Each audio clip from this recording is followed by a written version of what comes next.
မေလာဝါဒီဝမ်စပေါ့ပရိသတ်တွေအားလုံးပဲမင်္ဂလာပါအာဆင်နယ်နဲ့ချဲစီအသင်းကြမှာ6မှတ်ကွာဟချက်ရှိနေပါလိမ့်တမန်ကြောင့်အရဆိုရင်တော့12ပွဲအပြီးမှာအဲ့ဒီလောက်ထိအမှတ်ကွာဟချက်ရရှိထားတဲ့ဘယ်အသင်းမဆိုလီဘလာကိုရယူနိုင်ခဲ့ကြပါလိမ့်အဲ့ဒါကမန်ချက်စတာယူနိုက်တက်အသင်းမှာလည်းဖြစ်ခဲ့ဘူးပါလိမ့်ချဲစီအသင်းမှာလည်း2ကြိမ်ဖြစ်ခဲ့ဘူးပါလိမ့်မန်ချက်စတာစီးတီးအသင်းမှာ1ကြိမ်လီဗာပူးအသင်းမှာ2ကြိမ်ဖြစ်ခဲ့ဘူးပါလိမ့်ဒါလုံးဝမလွဲမသွေးအေကန်ဖြစ်လာမဲ့အရာဆိုတဲ့ဇက်ကလုံးကအခုအချိန်မှာအာဆင်နယ်ဝန်းကျင်မှာလုံးဝဝဲပြန်နေသလိုပါပဲဆိုတော့ဒီနေ့တော့မှရှိတဲ့အခြားအသင်းတိုင်းကလီဗလာကိုအရယူနိုင်ခဲ့ကြလို့ပါဆိုတော့တရားရီကြည့်ပါကျွန်တော်အခုပြောမှာကအာဆင်နယ်ပရိသတ်တယောက်အနေနဲ့ပြောနေတာမဟုတ်ပါဘူးအချိန်တစ်ခုရောက်တဲ့အခါမှာခင်ဗျားအဲ့ဒါကိုလက်ခံရမယ်လို့ကျွန်တော်ပြောနေတာပါလူတွေကဒီ process အကြောင်းကိုပြောနေကြပါတယ်အခုကလုပ်ငန်းစဉ်ဒီ process ယုံကြည်နေရမယ့်အချိန်မဟုတ်တော့ပါဘူးအဲ့ဒါကတကယ်ကိုဖြစ်ပျက်နေပါပြီခင်ဗျားရိုးသားရပါမယ်ကျွန်တော်တို့ကိုအကောင်းဆုံးလူစင်းရှိတဲ့အနေအထားတစ်ခုမှာထားရှိခဲ့ပါတယ်အခုလေးနေမယ်ကျွန်တော်အာဒီတာပြောပြသွားတဲ့ရွတ်ပြသွားတဲ့ဇာမနာမည်တွေကိုခင်ဗျားကြားတယ်မဟုတ်လားတို့တော့မှမကစားရသေးဘူးလေကျွန်တော်တို့ဘလို့ကစားလဲဆိုတာကိုကြည့်လိုက်ကြပါခင်ဗျားကတယောက်နှစ်ယောက်လွဲချော်နေတာကိုညှိထွားမနေတော့ဘူးဒါကြောင့်မလို့ခင်ဗျားလီဗလာနိုင်နေတယ်ဆိုတာကိုတေချောင်းလုပ်ဖို့အတွက်လောပါတယ်ခင်ဗျားတို့နိုင်မယ်လို့ကျွန်တော်ပြောနေတာမဟုတ်ဘူးနော်ခင်ဗျားနိုင်မယ်အသင်းတစ်သင်းလို့ပြုတ်မှုနေထိုင်ဖို့လောပါတယ်ခင်ဗျားတို့ကရေပန်းအစားဆုံးတကယ် favorite အသင်းပါအဲ့ဒါကိုလက်ခံလိုက်ပါကျွန်တော်အားလုံးသိပါတယ်ချဲစီနဲ့ပွဲကခက်ခဲမယ်ဆိုတာကိုသိပါတယ်ဂျာရက်မှာဘိုင်မနီအသင်းနဲ့ပွဲရှိနေသေးတယ်ဆိုတာကိုကျွန်တော်အားလုံးသိပါတယ်ဒါပေမဲ့ဒါကရလက်ထုတ်ပြရမယ်အချိန်ပါပဲပြီးတော့ခင်ဗျားအဲ့ဒါကိုလက်ခံရပါမယ်ဒါကကျွန်တော်ဖိအားပေးဖို့ကြိုးစားနေတာမဟုတ်ဘူးနော်ကျွန်တော်ဒါအဲ့ဒီဝလက်ခန်းထဲမှာရှိနေမယ်ဆိုရင်နွေရာသီမှာပြန်အောင်လာကြတဲ့ကအဲ့လိုပဲကျွန်တော်ပြောခဲ့မှာပါကျွန်တော်ပြောမှာကဟဲ့အောင်လေအချိန်ကြပြီကလေးကလားတွေလုံးမနေနဲ့ဟဲ့အောင်လေကလေးကလားတွေလုံးနေတာတွေရက်လိုက်တော့ဆိုလူတွေငါတို့ကိုကြောက်ရွံ့လာမဲ့စွမ်းဆောင်ရည်မျိုးဒင်းနေပါငါတို့ပြသဖို့လွတ်နေပြီလို့ဒါပါပဲဒါကမှလာကြီးတာမဟုတ်ဘူးနော်ဘာပဲဖြစ်ဒါခင်ဗျားတွေအတွက်အလုပ်လုပ်ခဲ့တာပဲလေဟုတ်တယ်မလားခင်ဗျားတွေအတွက်ခံစားခဲ့ရတယ်ဒီနွေရာသီမှာခင်ဗျားလုပ်ခဲ့တဲ့မြအရာအလုံးဟာခင်ဗျားမှာလူစင်းနှစ်ခုရှိလာနိုင်ဖို့အတွက်တေးချောင်းလုပ်ခဲ့တာပဲကျွန်တော်ပြောရပါတယ်ကျွန်တော်တို့မှာရှိတဲ့လူစင်းနှစ်ခုဟာခင်ဗျားဘလို့ပဲပြောင်းလဲချင်းပထမလူစင်းကဘာလို့နိုင်လဲခင်ဗျားသိပြီးသားဒုတိယလူစင်းကလည်း top 4ဝင်နိုင်ပါလေအဲ့ဒီလောက်ထိကျွန်တော်တို့လူစင်းကတကယ်ကိုကောင်းမွန်နေတာပါဆိုတော့ကာရီကကျွန်တော်ထင်တယ်ပြေးတဲ့3နှစ်အတွင်းမှာလူတွေကအာဆင်နယ်ကိုနောက်တစ်ချိန်ဒုတိယရပြန်ပြီးဆိုပြီးတော့လှောင်ပြောင်ခဲ့ကြသလိုဖြစ်ခဲ့ကြပါတယ်ဆိုတော့ဒါမဲ့ဒီနိုင်ငံမှာကလပ်အသင်းကြီးတွေအများကြီးရှိပါတယ်ပြီးတော့3နှစ်စရိုက်ဒုတိယရတယ်ဆိုတာဒါနှာခေါင်းရှုံ့စရာကိစ္စမှမဟုတ်တာဗျဆိုတော့အဲ့ဒါကလည်းသူ့ဘာသာသူမလွယ်ကူလေဗျသူ့ဘာသာသူဖြစ်လာတာမှမဟုတ်တာလွယ်ကူတဲ့အရာမှမဟုတ်တာဒါမဲ့လည်းအဲ့ဒီ3နှစ်အတွင်းမှာအာဆင်နယ်လောကတာကသူတို့လီဗလောက်ကိုဘယ်တော့မှလွှင့်ပြလိုက်တာမျိုးမရှိခဲ့ဘူးဗျတကယ်ကိုစင်ခေါ်နိုင်ခဲ့တယ်လို့ထင်တယ်ပထမ2နှစ်မန်စီးတီးအသင်းနဲ့ရှင်ပြိုင်တုန်းကလည်းမန်စီးတီးအသင်းကသူတို့ထပ်ပိုကောင်းတဲ့အသင်းဆိုတာကိုကျွန်တော်တို့အားလုံးလည်းခံစားမိခဲ့ပါတယ်မနေ့ကရာသီမှာတော့သူတို့ကိုနည်းနည်းလေးစိတ်ပြက်စေခဲ့တယ်လို့ပြောနိုင်ပါလေလဘောဘောအသင်းနဲ့ရှင်မယ်ဆိုရင်သူတို့ဘလောက်ကွာခြားနေကြလဲဆိုတာဟုတ်ပေါ့ဒါပေမဲ့လည်းလီမာအာဆင်နယ်ကိုတားဆီးနိုင်တဲ့တသင်းကြီးသောအသင်းဟာအာဆင်နယ်ကိုယ်တိုင်ပါပဲသူတို့ကအကောင်းဆုံးအသင်းပါသူတို့ကအကောင်းဆုံးလူစင်းပါသူတို့ကိုတားဆီးနိုင်တဲ့တစ်ခုလေးသောအရာဟာသူတို့ရဲ့ကိုယ်ပိုင်အုံတော့သူတို့ရဲ့ကိုယ်ပိုင်စိတ်ဓာတ်ပါပဲမတ်ချ်လာနဲ့ဧပြီလလောက်ရောက်ရင်တော့ဒီပရိသတ်တွေစိတ်လှုပ်ရှားလာတာမျိုးပေါ့လေအဲ့ဒီအချိန်အထိလီဗလာကိုယူလို့ရနေတော့မယ်ဆိုရင်သူတို့တော့မနိုင်ခဲ့ရင်တော့ကျွန်တော်အားလုံးသူတို့ကိုလက်ညှိုးထိုးပြီးတော့ဟဲ့အောင်နေမင်းတို့ဒါဟုတ်လားလွှင့်ပစ်လိုက်တော့ကွာလို့ပြောကြလိမ့်မယ်လို့ကျွန်တော်ထင်တယ်အရင်တော့ကတော့အဲ့လိုမျိုးဖြစ်ခဲ့တယ်လို့တော့ကျွန်တော်တော့မထင်ပါဘူးအရင်ကတော့ပရီးမီးယားလိမှာသူတို့ထက်နည်းနည်းလေးပိုကောင်းတဲ့အသင်းအမြဲတမ်းရှိနေခဲ့တယ်လို့ထင်တယ်ဒါပေမဲ့ဒီရာသီမှာတော့အဲ့ဒါကလုံးဝသေချာပေါ့မဟုတ်တော့ပါဘူးပြည်ရဲ့ရာသီ3ခုရဲ့နောက်ပိုင်းကာလတွေမှာဒီကွင်းမှာအလွန်အမင်းတင်းမာနေတယ်လို့ခံစားရတဲ့အခိုက်အတန့်တွေရှိခဲ့ဘူးပါတယ်။ဂျာမန်လမ်းကြောင်းမှာဆက်ရှိနေဖို့ဒါမှမဟုတ်ပြိုင်ပွဲတွေရဲ့ရှေ့ကိုရောက်ဖို့အတွက်မဖြစ်မနေနိုင်ရမယ်လို့အာဆင်နယ်ခံစားရတဲ့ပွဲတွေပေါ့လေ။ဆိုတော့ပြီးတော့အဲ့ဒီမှာပဲသူတို့တကယ်ကိုရှုံးနေကြောက်ရှုံးသွားခဲ့ရပါတယ်။အခုပို့ပြီးတော့အေးအေးဆေးဆေးဖြစ်နေပုံပေါက်လာ။အဲ့ဒီဖီအားတွေကအရင်တော့ပုံစံမျိုးနဲ့ရှိမနေတော့ဘူးလို့ထင်တာ။ဆိုတော့တရားတွေမေခေကြီးရတာတော့ပို့ပြီးတော့အေးအေးဆေးဆေးဖြစ်နေပုံတော့ပေါက်ပါတယ်။သူလည်းချားသူတွေလိုပါပဲ။သူ့ရဲ့စိတ်လှုပ်ရှားတဲ့အခိုက်အတန့်တွေရှိမှာပါပဲ။ဒါပေမဲ့လည်းတစ်ခါလေခင်ဗျားကမော့စ်ဖြစ်နေတဲ့အခါမှာခင်ဗျားတမင်တက်လှုပ်ထားမျိုးမဟုတ်ရင်တော့မှခင်ဗျားရဲ့နေပုံထိုင်ပုံကအားစားကွင်းကလူတိုင်းအပေါ်မှာခင်ဗျားရဲ့အသင်းအပေါ်မှာတက်ရောက်မှုရှိပါတယ်။ဒါပေမဲ့အခုကျွန်တော်မြင်တွေ့နေရတာတော့သူပိုင်ဆိုင်ထားတဲ့လူစင်းကြောင့်ကစားမတွေကြောင့်သူ့ကိုဘာတွေပေးနိုင်မလဲဆိုတာကိုသူသိနေတဲ့အတွက်ပွဲတော်ကိုပို့ပြီးတော့အေးအေးဆေးဆေးဝင်ရောက်လာနိုင်တာကိုကျွန်တော်တွေ့ရပါတယ်။ဒီနေ့ပွဲမှာဆိုရင်ခင်ဗျားအဲ့ဒါကိုမြင်နိုင်ပါလေ။ဒါပေမဲ့လည်းဟုတ်ပါတယ်။အာဆင်နယ်ပရိသတ်တယောက်အနေနဲ့ခင်ဗျားအဲ့ဒီနေရာမှာရှိနေတဲ့အခါမှာတစ်ခါလေခန်းစားမိတာပေါ့လေ။လူကလည်း2နှစ်3နှစ်က3ကိုဖြစ်နေရင်ကျွန်တော်တို့အရန်ကိုစိုးရိမ်ပြီးတော့စောင့်ကြည့်နေရမှာဗျ။ ဖြစ်နေတာတော့3 goal 2 goal ဖြစ်သွားမလားပေါ့ဗျာအခုတော့ဘန်းဆိုပြီးတော့4 goal တကူပြီးတော့ကျွန်တော်တို့ဘောလုံးထင်းချုပ်လိုက်တယ်ဝဲကိုထင်းချုပ်တဲ့အနေအထားကိုပြန်ရောက်သွားတယ်ဒါကြောင့်မို့အဲ့ဒါကတကယ်ကိုအပေါင်းလက္ခဏာဆောင်တဲ့အရာတစ်ခုပါဒါပေမဲ့ဆရာဂျမ်မီပြောသွားသလိုပဲကျွန်တော်သဘောတူပါလေအခြားသူတွေဘာတွေလုပ်နေလဲဆိုတာတိတ်အရေးမကြီးပါဒါကခမရရဲ့လက်ထဲမှာပါပဲဆက်လို့သွားရုံပါပဲ300ရာသီစတဲ့ဒုတိယနေရာရရှိတဲ့အချက်ကတကယ်ကိုစိတ်ဝင်စားစရာကောင်းတယ်လို့ကျွန်တော်တို့ထင်ပါတယ်ဘာလို့လဲဆိုတော့ဒါကအောင်မြင်မှုတစ်ခုဖြစ်နိုင်ပေမဲ့ဘောလုံးလောကမှာ300ရာသီဆိုတာအတော်လေးကိုကြားပါတယ်ဒါကြောင့်မလို့တူညီတို့နီးပါဖြစ်တဲ့ဇာမာအုပ်စုတစုအတွက်ထပ်ပြီးတော့စူးစမ်းဖို့ထပ်ပြီးတော့စူးစမ်းရမယ့် energy ရှိဖို့အာယုံစုဆိုင်မှုရှိဖို့နဲ့သူတို့ကိုသူတို့အဒီအနေထားမှာပြန်တွေးရဖို့ဆိုတာကအဲ့ဒါကသူတို့ဘာသာသူတို့အထင်ကြီးအောင်ထင်ကြီးစရာကောင်းနေပြီလားဟုတ်ပါတယ်ခင်ဗျာဒါပေမဲ့ခင်ဗျာသိလားကျွန်တော်ယူပါမယ်ဘိုးကောင်စားကဆိုရင်အဲ့ဒီမှာရှိနေတာကြာပါပြီခင်ဗျာမှာအခုမှရောက်လာတဲ့ကောင်လေးတွေလည်းရှိပါတယ်ဒါပေမဲ့သူတို့မှာဖြစ်ပျက်နေတဲ့အရာတွေကိုလက်ခံယုံကြည်ထားပုံပေါ့ဗျာဒီခါလေးအဲ့ဒီလိုဖြစ်ဖို့အတွက်အချိန်နည်းနည်းလေးယူရတတ်ပါတယ်ဒါပေမဲ့ကျွန်တော်တို့တော့ Dynamics ကစားပုံအဲ့ဒီကောင်လေးတွေအားလုံးကိုကစားပုံကိုကြည့်လိုက်လို့ရှိရင်ဒါနဲ့စကားမဆက်ဗျာအင်္ဂါဘီရဲ့အကြောင်းကျွန်တော်ပြောလို့ရတယ်လူတန်းကြောင့်ပြောလို့ရတယ်ဒီနေ့မှာတစ်ခုခုဖြစ်ပျက်နေတယ်ဆိုတာကိုခင်ဗျာမြင်နိုင်ပါလိမ့်ထပ်ပြောရမယ်ဆိုတော့ဒါကခင်ဗျာလီဗလာရမယ်လို့ဆိုတာမဟုတ်ပါဘူးဒါပေမဲ့ဇာမော်ရီရဲ့စိတ်ဓာတ်ကတော့အဲ့ဒီနေရာမှာရှိနေပါပြီဒါကြောင့်လုံးဝမရှုပ်အောင်နေကြရအောင်လုံးဝမရှုပ်အောင်နေကြရအောင်ဆိုတော့ကျွန်တော်ဒီညကောင်းကောင်းတော့အိပ်ပြောတော့မယ်ဗျာခင်ဗျားတို့ရောတေးကြပေါ့ဗျာမေလာမမီခေဒီနေ့ရာလုံးမှာခင်ဗျားနေတဲ့သဘောကျခဲ့လားဗျကလန်အသင်းနဲ့အသင်းသားတွေဒီနေ့စွမ်းဆောင်ပြခဲ့တဲ့အရာအပေါ်မှာလေ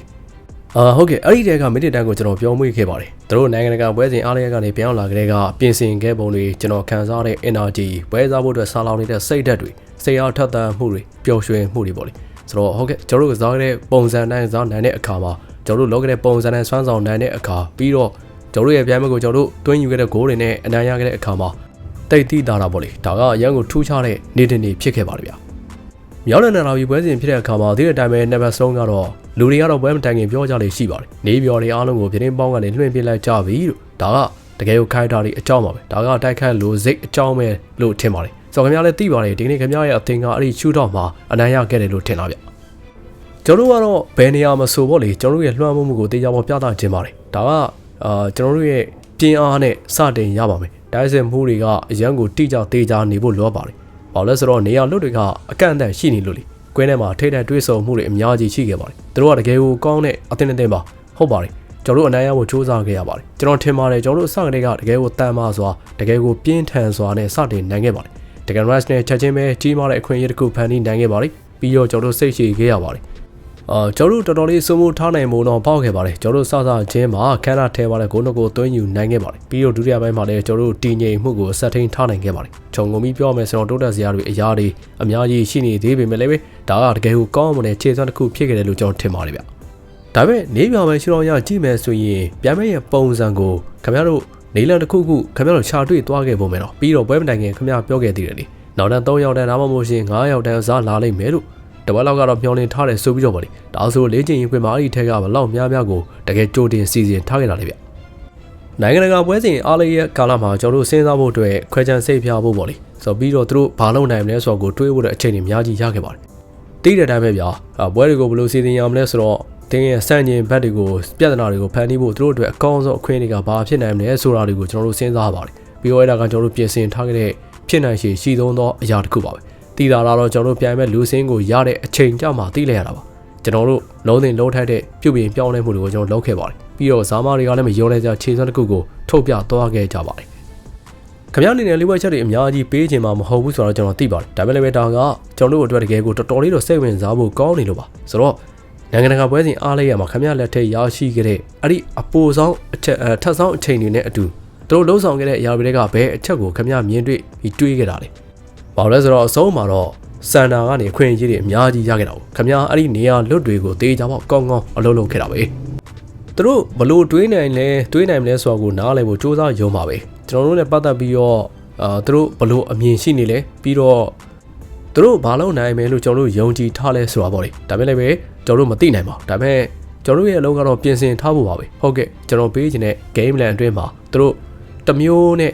ပဲကစားနောက်တစ်မျိုးနဲ့ပဲကစားတက်နိုင်သမျှရိုးရှင်းအောင်ကျွန်တော်လှုပ်ထားပါတယ်ဆိုတော့ပြီးတော့မှဇာမားတွေကွင်းထဲမှာလှုပ်ပြရမှာပေါ့လေပြီးတော့သူတို့ဒီနေ့သေးကြပေါ့လှုပ်ပြခဲ့ကြပါတယ်ပြီးတော့ဒီနေ့အဇေးတော်စပါးတဲ့ပွဲမှာတကယ်ကိုခြေစွမ်းပြခဲ့တဲ့ဒီနေ့လိုနေမျိုးသူ့အကြောင်းပြောဖို့ကတော့ခက်ခဲမှန်းတော့ကျွန်တော်သိပါတယ် ဒါပေမဲ့ပဲခင်ဗျာနွေရာသီတုန်းကအချိန်ကိုပြန်ပြီးတွေးမိလာဗျတော်ရဟန်ကိုမေးထားလိုက်ပါပြီးတော့ဒါပေမဲ့သူ့ကိုခေါ်ခဲ့တာကတကယ်ကိုကြီးမားတဲ့အခိုက်အတန့်တစ်ခုဖြစ်ခဲ့တာဘာလို့လဲဆိုတော့ခင်ဗျာမှာအပြောင်းရွှေ့ကာလကောင်းတစ်ခုရရှိထားပြီးသားဖြစ်ပေမဲ့ခင်ဗျာထပ်ပြီးတော့သူ့ကိုခေါ်ယူဖို့စူးစမ်းခဲ့တာလေဟုတ်ကဲ့တိတာတော့ကျွန်တော်တို့မှာရရှိတဲ့သတင်းတွေလည်းရှိခဲ့လို့ပါပြီးတော့ဘုရားသခင်ကိုကျေးဇူးတင်ပါတယ်ကျွန်တော်တို့မှာအပြောင်းရွှေ့ကာလရှိခဲ့ပြီးတော့ကလပ်အသင်းကတကယ်ကိုကိုညီပန်ဖို့ပေးခဲ့ကြပါတယ်ပြီးတော့အဲ့ဒါကိုထူးချွန်ပြောင်မြောက်စွာလုပ်ခဲ့ပေးခဲ့ကြပါတယ်ဘာလို့လဲဆိုတော့လက်ရှိအချိန်မှာကျွန်တော်တို့ Gabriel, Canvas, Vida, Martinelli, Gabriel Jesus, Mario တွေက Martinelli ကတော့အခုလေးနေမဲ့ပြန်ရောက်လာတယ်ဗျာအခုလေးနေမဲ့သူပြန်ရောက်လာတယ်ဆိုတော့တို့ကိုကျွန်တော်တို့ဆုံးရှုံးထားရတာလေဒါကြောင့်ဘုရားသခင်ကိုကျေးဇူးတင်ပါတယ်ကျွန်တော်တို့မှာဇာမတွေအများကြီးရှိနေလို့ပါတကယ်တော့ချီးကျူးမှုအတွက်တိတ်မခံရတဲ့သူရဲ့ကောင်2ယောက်ကိုရေးထုတ်ပြဖို့တန်ဖို့ရှိမယ်လို့ထင်တယ်ကျွန်တော်တို့တိတ်မပြောဖြစ်ကြတဲ့ကောင်လေးတွေပေါ့လေ Trossard နဲ့ Mourinho သူတို့2ယောက်ဆုံးဒီနေ့ထပ်ပြီးတော့တကယ်ကိုပြောင်းမြောက်ခဲ့ပြန်တယ်နော်ဝါလုံးဝမယုံနိုင်ကြပါသူတို့ကရာသီ6လုံးကိုအရန်ကိုတည်ငြိမ်မှုရှိခဲ့ကြပါတယ်ပြီးတော့သူတို့ကိုပြင်ဆင်ပုံတွေသူတို့ဘယ်လောက်တောင်လိုချင်ခဲ့လဲဆိုတာတွေအတွက်သူတို့ကိုကျွန်တော်ချီးကျူးရပါလိမ့်မယ်သူတို့ကမတူညီတဲ့နေရာတွေမှာဇာတ်နယ်ဆွဲရှိကြပါတယ်ကျွန်တော်ထင်ပါတယ် BS လည်းပါပါတယ်ဆိုတော့ဘက်ကဘေးရဲ့နေရာမှာအဆောင်ဝင်ရတာတကယ်ကိုကြီးမားတဲ့တောင်ကြီးတစ်ခုပါအဲ့ဒါကအလုပ်ကြီးတစ်ခုပါဆိုတော့ပြီးတော့အစကတည်းကတကယ်ကိုထူးချွန်ခဲ့တယ်လို့ကျွန်တော်ထင်ပါတယ်နောက်ဆုံးအနေနဲ့ဘက်ကွိုင်းလောင်ကတောက်ကြနေတော့ကပြောခဲ့ပါတယ်အာဆင်နယ်ကအရန်ကိုကောင်းမွန်နေတဲ့အတွက်သူတို့သာ6မှတ်9မှတ်လောက်ဖြတ်တောက်ထားနိုင်မယ်ဆိုရင်သူတို့ကိုတားဆီးဖို့တကယ်ကိုခက်ခဲသွားပါလိမ့်မယ်တဲ့ဆိုတော့ခင်ဗျားတို့ကစားနေတဲ့ပုံစံပြောင်းလာမဲ့ကစားမတွေနဲ့အတူခင်ဗျားတို့အခုတားဆီးဖို့တကယ်ကိုခက်ခဲနေပြီလို့ခံစားရပါလားဗျကျွန်တော်တို့မသိပါဘူးခင်ဗျားတပွဲချင်းစီပဲသွားရမှာပါလိကအရန်ကိုခက်ခဲတယ်ဆိုတော့ကိုကျွန်တော်သိပါတယ်မနေ့ကလည်းဒီနေ့ရလက်တွေကိုကြည့်လိုက်လို့ရှိရင်ပြီးတော့ဒီနေ့ကနိုင်ရသွားတဲ့အမှတ်ကွာဟာချက်တွေကိုကြည့်လိုက်မယ်ဆိုရင်အဲ့ဒါကအစွမ်းကိုတကယ်ကိုကျေးမြောင်းနေတယ်လို့ထင်ပါတယ်ဒါကြောင့်မလို့ဒါကရှည်လေးရတဲ့တကယ်ကိုရှည်လေးရတဲ့ခေးစဉ်ကြီးတစ်ခုဖြစ်လာမယ်ဆိုတာကျွန်တော်တို့သိပါတယ်ကျွန်တော်တို့လုံးဆောင်နေတဲ့အရာတွေအတွက်ကျွန်တော်တို့တကယ်ကိုစိတ်လို့ရှားမိပါတယ်ကျွန်တော်အဲ့ဒီအချိန်ဟုန်ကိုဆက်ပြီးတော့ထိန်းထားရပါမယ်ဒီနေ့နဲ့မနက်ဖြန်ကိုပြောင်းမင်းလိုက်ကြပါအောင်ဆိုတော့ဘိုင်မိနစ်ပွဲလာပါတော့မယ်ဘာမှတော့လွယ်ကူမှတော့မဟုတ်ပါမင်းတော်ပါစေဘောလုံးကခင်ဗျားကိုဒီလောက်ကောင်းတဲ့ခံစားချက်မျိုးပေးဘူးလားဗျဝါဒါတကယ်ကိုကောင်းမတဲ့ခံစားချက်တစ်ခုပါတကယ်ကိုပြောစရာကောင်းတဲ့နေ့တစ်နေ့ပါအသင်းကိုကူညီပေးနိုင်လို့ကျွန်တော်ပြောပါတယ်ပြီးတော့ဒီနေ့နိုင်ပွဲရတာတကယ်ကိုထူးခြားပါတယ်ခင်ဗျားသိတဲ့အတိုင်းပဲလေငယ်ငယ်လေးတွေကအာဆင်နယ်ပရိသတ်တယောက်ဖြစ်ခဲ့တဲ့သူတိုင်းဒီအားစားခွင့်နဲ့မှာကြံရှိနေတဲ့ပရိသတ်တိုင်းကခင်ဗျားအခုလေးနေမဲ့လုံးပြသွားခဲ့တာကိုလုံးဆောင်နိုင်မှုအတွက်အိမ်မက်မှတ်ကြမှာပါဆိုတော့ဒါကဘလောက်တောင်ထူးခြားပါလေဘလို့များခံစားရပါလေဗျတကယ်ကိုထူးခြားပါလေဗျကျွန်တော်ထပ်ပြီးတော့ကျေးဇူးတင်မိပါတယ်အဲ့ဒါကကျွန်တော်ဆူတောင်းခဲ့တဲ့အရာတစ်ခုပါဒီကနေ့အတွက်ကျွန်တော်ဆူတောင်းခဲ့ပါလေဗျဟထွေရဖို့လေပြီးတော့ကျွန်တော်ဒီကနေ့ရခဲ့တယ်ကျွန်တော်ဖခင်သခင်ကိုကျေးဇူးတင်တယ်ဗျခင်ဗျားဒီနေ့အဲ့လိုမျိုးခံစားချက်မျိုးရှိကြလားဗျအဆုံးသတ်မှာကျွန်တော်ခင်ဗျားကိုတွေးလိုက်တယ်လေဟထွေသွင်းပြီးတဲ့နောက်မှာခင်ဗျားကောင်းငယ်ကိုလက်ညှိုးထိုးပြီးလက်ညှိုးထိုးပြပြီးတော့တွေးလိုက်တယ်ဆိုတော့ဒီကနေ့ဇုံတယောက်ကခင်ဗျားအတွက်အစီအစဉ်တစ်ခုရှိနေတယ်ဆိုတော့အာယုံခံစားမှုမျိုးရခဲ့တာတစုံတယောက်ကခင်ဗျားကိုငုံကြည့်နေတယ်ဆိုတာမျိုးပေါ့အဲ့ဒါကဒီကနေ့ရဲ့ဆူတောင်းပါပဲအဲ့ဒါကဒီကနေ့ရဲ့ဆူတောင်းပါဟထွေရဖို့ပေါ့လေပြီးတော့ဘုရားသခင်ကအဲ့ဒါကိုကျွန်တော်ကိုပေးသနာခဲ့တယ်ပေါ့ဗျာထပ်ပြောရမယ်ဆိုတော့အဲ့ဒါကယုံကြည်ခြင်းပါပဲဗျာပြီးတော့ခင်ဗျားတို့မိသားစုအားလုံးကအာဆင်နယ်ပရိသတ်တွေဆိုတာတော့ကျွန်တော်သိပါတယ်ပြီးတော့ခင်ဗျားတို့ဟိုနားတွေက over again ဆိုင်ဖို့နားလေးမှာရှိနေတယ်လို့ကျွန်တော်ထင်တယ်ဆိုတော့ဒါဆိုမိသားစုတွေကဘယ်သူတွေများဒီအရာကိုခံစားဖို့ဒီကိုရောက်နေကြလဲဗျကျွန်တော်မိသားစုအားလုံးဒီမှာရှိနေပါတယ်ထပ်ပြီးတော့ပေါ့လေသူတို့ရှေ့မှာကျွန်တော်လုံးပြတာဒီကနေ့ပို့ပြီးတော့ထူးခြားစေတယ်ပေါ့ဗျာဝါတေးကြတာပေါ့နေရာဒီတုန်းကသာအဲ့ဒီချိန်မျိုးပြောင်းလဲသွားခဲ့မယ်ဆိုရင်ခင်ဗျာဒီကနေ့မတူညီတဲ့အင်ဂျီတဲကိုဝစ်စင်မိနိုင်မှာပေါ့။အိုးအဲ့ဒီအကြောင်းတော့မပြောပါနဲ့ဗျာ။ခင်ဗျာဒီလိုပြောရလိမ့်မယ်လို့ကျွန်တော်ထင်တာပဲ။ဂိုးတွေကတကယ်ကိုအကြိုက်ဆုံးရွေးချယ်ပြီးပေါ့။အားလုံးကောင်းပါနဲ့ဗျာ။ကျွန်တော်တော့မသိပါဘူး။ဖြစ်နေတာတော့ဒုတိယမြောက်ဂိုးလို့ကျွန်တော်ထင်တယ်။ဆိုတော့အဲ့ဒါကကျွန်တော်အကြိုက်ဆုံးဂိုးပဲဗျ။ဘာလို့လဲဆိုတော